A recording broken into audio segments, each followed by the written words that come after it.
Video में आगे बढ़ने से पहले एक रिक्वेस्ट है, हमारा ये और भी दो चैनल है, इन दोनों चैनल का लिंक आपको वीडियो के डिस्क्रिप्शन में मिल जाएगा। तो प्लीज़ ये दोनों चैनल को भी आप सब्सक्राइब ज़रूर कर लेना। इन दोनों चैनल्स पर भी मैं डेली आप लोगों के लिए वीडियो पोस्ट करता रहता हूँ।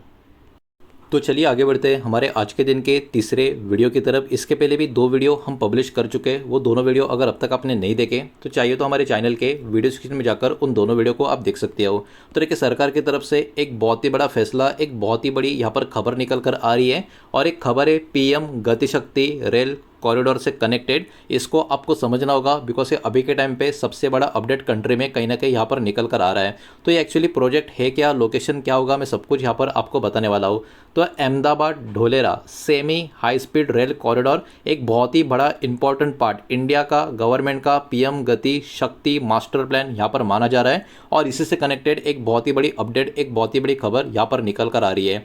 अब इस प्रोजेक्ट का जो मेन एम है, टारगेट है, गोल है, वो क्या है? ट्रैवल टाइम कहीं ना कहीं बहुत ज़्यादा बड़े लेवल पे इसको कम करना। उसके अलावा सेम डे में ट्रैवल पैसेंजर के लिए यहाँ पर प्रोवाइड करना। उसके साथ साथ लॉजिस्टिक और जो इंडस्ट्रियल कनेक्टिविटी है गुजरात में, इसको यहाँ पर बढ़ावा देना और इम्प्रूव करना। साथ ही साथ इंडिया का जो मॉडर्न इंफ्रा का ग्रोथ है, इसको भी सपोर्ट करना। तो ये इस प्रोजेक्ट के कुछ खासियत या आप कह सकते हो टारगेट्स आपको देखने को मिलेंगे। अब देखिए, इसमें कुछ इंपॉर्टेंट लोकेशन का कनेक्शन कैसे है ये भी आपको समझना होगा। ये जो कॉरिडोर है कहीं ना कहीं एक्सपेक्ट किया जा रहा है कनेक्ट होगा मेजर इकोनॉमिक और जो स्ट्रैटेजिक लोकेशन है उनको, जिसमें ढोलेरा इंटरनेशनल एयरपोर्ट का नाम शामिल है। उसके अलावा ढोलेरा स्पेशल इन्वेस्टमेंट रीजन भी शामिल है। Lothal national maritime heritage complex ये भी शामिल है। अहमदाबाद और उसके आसपास के जो इंडस्ट्रियल जोन है ये भी इसमें शामिल है। तो देखिए, ये अपने आप में देखा जाए तो ये इंप्रूव कर सकता है ट्रांसपोर्टेशन को दोनों के लिए, मतलब लोगों के लिए भी और जो बिजनेसेस है उनके लिए भी। तो ये अपने आप में काफ़ी बड़ा आप कह सकते हो ज़बरदस्त स्टेप यहाँ पर हमको देखने को मिल रहा है। अब इसके कुछ इकोनॉमिक बेनिफिट्स भी हमको देखने को मिलेंगे। कैसे? तो इंडस्ट्रियल का ग्रोथ होगा और ये प्रोजेक्ट कहीं ना कहीं इंडस्ट्रियल एक्टिविटी को बढ़ाने में मदद करेगा। उसके साथ साथ जो फ्रेट का मूवमेंट है इसमें भी सिग्निफिकेंट इंप्रूवमेंट हमको आते हुए नजर आ सकती है। इसके अलावा ये नए इन्वेस्टमेंट को भी अट्रैक्ट करता हुआ नजर आएगा और इसके वजह से एम्प्लॉयमेंट का अपॉर्चुनिटी भी यहाँ पर क्रिएट होता हुआ नजर आएगा। अब इसमें और भी बेटर कनेक्टिविटी की बात करें तो अराउंड 284 गांव और उसमें 5 लाख से भी ज़्यादा लोग कहीं ना कहीं बेनिफिट यहाँ पर लेते हुए नजर आएंगे। जिसके वजह से, क्योंकि ट्रांसपोर्ट का जो एक्सेस है वो यहाँ पर इस सारी प्रोजेक्ट की वजह से इंप्रूव होता हुआ आपको देखने को मिलेगा। तो अपने आप में बहुत सारी चीज़ें यहाँ पर एक एक करके कनेक्ट होती जा रही है। अब देखिए, इसके एनवायरमेंटल बेनिफिट्स भी कुछ यहाँ पर नजर आ रहे हैं। अब देखिए, गवर्नमेंट का एस्टिमेट क्या है, कहीं ना कहीं अराउंड 4.8 मिलियन लीटर का जो ऑयल है हर साल कहीं ना कहीं इस प्रोजेक्ट की वजह से बचता हुआ नजर आएगा। इसके वजह से रिडक्शन की बात करें, 20 मिलियन किलोग्राम का कार्बन एमिशन एनुअल लेवल पे रिडक्शन होता हुआ, मतलब कम होता हुआ देखने को मिलेगा, जो एनवायरमेंटल पर्पस के हिसाब से बहुत ही अच्छी, बहुत ही खुशखबरी वाली बात हमारे कंट्री के लिए आपको देखने को मिलेगी।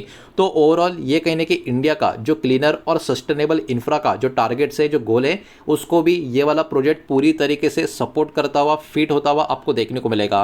अब देखिए, आत्मनिर्भर भारत ये जो टैगलाइन है, ये जो इनिशिएटिव है, इसका भी बहुत बड़ा रोल आपको देखने को मिलेगा। ये जो प्रोजेक्ट है सपोर्ट करता है आत्मनिर्भर भारत का जो विजन है उसके ऊपर, बिकॉज ये फोकस कर रहा है डोमेस्टिक इंफ्रास्ट्रक्चर का डेवलपमेंट के ऊपर, लोकल मैन्युफैक्चरिंग के ऊपर, इंडिजिनियस टेक्नोलॉजी का यूसेज भी यहाँ पर होता हुआ देखने को मिल रहा है और आगे भी होगा।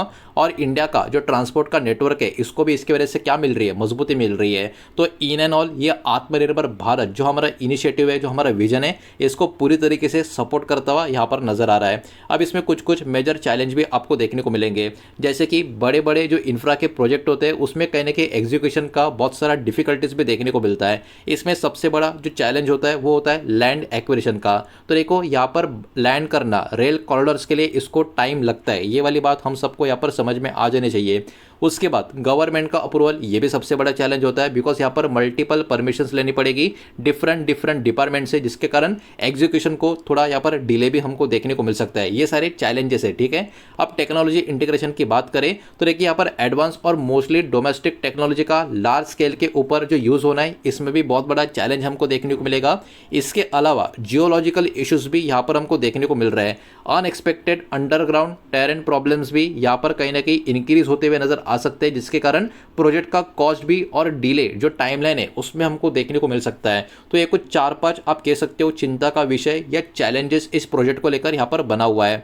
अब टाइमलाइन और कॉस्ट की अगर हम बात करें तो टारगेट जो इस प्रोजेक्ट का टाइमलाइन का है वो है 2030 से लेकर 2031 तक का।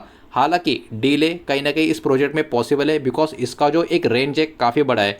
कॉस्ट भी कहीं ना कहीं प्रोजेक्ट का बढ़ सकता है, इसकी बहुत हाई प्रोबेबिलिटी है। और जो बजट मैनेजमेंट है इस प्रोजेक्ट का वो किस तरीके से पर हैंडल किया जाएगा, ये अपने आप में काफ़ी बड़ी और देखने वाली बात होगी। इंडिया के पहले ऐसे टाइप के जो मेगा इंफ्रा है इनमें भी कहीं ना कहीं इसी तरीके से चैलेंजेस फेस किए गए थे। ये वाला भी डेटा इस रिपोर्ट में मेंशन किया है। तो देखिए, खबर तो अपने आप में काफ़ी ज़बरदस्त है। इसके कारण हमारे मार्केट के कुछ कंपनियां, कुछ स्टॉक है, इनके ऊपर भी इस खबर का इम्पैक्ट आ सकता है। वो कौन से होंगे एक एक करके यहाँ पर हम नाम देखेंगे, लेकिन वीडियो को लाइक कर देना, वीडियो को शेयर कर देना। पहली बार चैनल पे आ चुके हो तो चैनल को भी सब्सक्राइब जरूर कर देना। और याद रखना, जो भी कंपनी के नाम, शेयर के नाम यहाँ पर हम देखने वाले, ये किसी भी तरीके का बाय सेल का रिकमेंडेशन नहीं है, इन्वेस्टमेंट का एडवाइस नहीं है। ये बात प्लीज़ यहाँ पर आप ध्यान में रखें। तो कुछ इंडियन लिस्टेड कंपनीज की बात करें, उनको कहीं ना कहीं बेनिफिट रेलवे का जो काम होगा उससे मिल सकता है, इंफ्रा का जो काम होगा उससे मिल सकता है, इंजीनियरिंग, लॉजिस्टिक और कंस्ट्रक्शन का जो एक्टिविटीज होगा, ये सब एक्टिविटीज के कारण कहीं ना कहीं इन कंपनियों को बेनिफिट मिलता हुआ नजर आ सकता है। इसमें नाम क्या क्या है? आरवीएनएल यानी rail Vikas Nigam limited, LNT, Ircon international, Siemens India, BEML, Titagarh rail system, Texmaco rail and engineering, container corporation of India और गुजरात इंडस्ट्रियल डेवलपमेंट कॉर्पोरेशन, जो इनडायरेक्ट रीजनल इंपैक्ट की वजह से आपको इसका नाम देखने को मिल रहा है। तो ये कुछ कंपनियां, ये कुछ स्टॉक है जिनके ऊपर कहीं ना कहीं बाजार का फोकस अभी इस प्रोजेक्ट की वजह से बहुत ज़्यादा बना रह सकता है अगले कुछ सालों के लिए।